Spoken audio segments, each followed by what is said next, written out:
র্যাঙ্কিংয়ে বাংলাদেশের থেকে প্রায় ৫৯ ধাপ এগিয়ে থাকা ভারত শক্তিমত্তায় বাংলাদেশের থেকে ঢের এগিয়ে।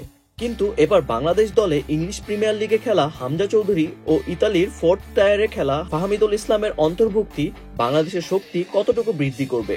সেই শক্তি কি পারবে ভারতকে থামাতে? চলুন সেদিকে একটু চোখ বোলানো যাক।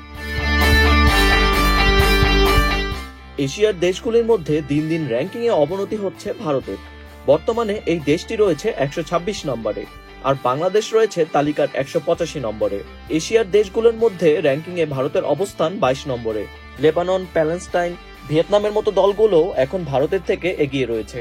সুনীল ছেত্রীর অবসরের পর যা ভারতীয় ফুটবলের জন্য একটি বড় ধাক্কা বলা যায়। অন্যদিকে বর্তমানে বাংলাদেশ ফুটবল ভক্তরা আশার আলো দেখতে শুরু করেছেন, কারণ জামাল ভুঁইয়া, তারিক কাজীর সাথে এবার প্রবাসী ফুটবলার হিসেবে যোগ দিচ্ছেন হামজা চৌধুরী ও ফাহমিদুল ইসলাম। গতি, মান কিংবা খেলার ধরন সব দিক দিয়েই তারা দেশি খেলোয়াড়দের থেকে অনেক এগিয়ে। মার্কেট ভ্যালুর দিক বিবেচনায় বর্তমানে ভারতের বর্তমান মার্কেট ভ্যালু ৫.৮৮ মিলিয়ন ইউরো, আর বাংলাদেশের ৯.২১ মিলিয়ন ইউরো, যা খাতা কলমেও বাংলাদেশকে এখন ভারতের থেকে এগিয়ে রাখছে।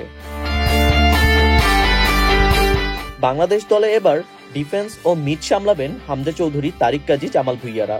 তাদের মাঠের সামর্থ্য নিয়ে কোনো সন্দেহ নেই। আর স্ট্রাইকিং পজিশনে আছেন ফাহমিদুল ও রাকিবের মতো তারকা স্ট্রাইকাররা। এবার আরও যুক্ত হচ্ছে পুলিশ এফসিতে খেলা আল আমিন, যিনি কিনা বর্তমানে বিপিএল এ দেশি প্লেয়ারদের মধ্যে সর্বোচ্চ গোলদাতা। বাংলাদেশের এই টিম এখন শুধু ভারত কেন, দক্ষিণ এশিয়ার অন্য যে কোনো পরাশক্তিরই মাথা ব্যথার কারণ হবে। আর যেহেতু ইন্ডিয়ার হামজা চৌধুরীর মতো বিশ্বমানের প্লেয়ার নেই, তাই বাংলাদেশ এই জায়গায় ভারতের থেকে কয়েক গুণ এগিয়ে থাকবে। এখন শুধু বাংলাদেশ দলে একটাই ঘাটতি, সেটি হচ্ছে দেশি প্লেয়ারদের ফিটনেস। যদি দেশি প্লেয়াররা নিজেদের ফিটনেস ও ৯০ মিনিট মাঠে সম্পূর্ণ রিদমে খেলার জন্য নিজেদের প্রস্তুত করতে পারেন, তবে নিঃসন্দেহে হামজা, ফাহমিদুলদের নিয়ে একটি শক্তিশালী দল গঠন করতে পারবে বাংলাদেশ, যা ভারতের বিপক্ষে সহজ জয় এনে দিতে পারে বাংলাদেশকে। আরাফ আহমেদ, বাংলাদেশ প্রতিদিন।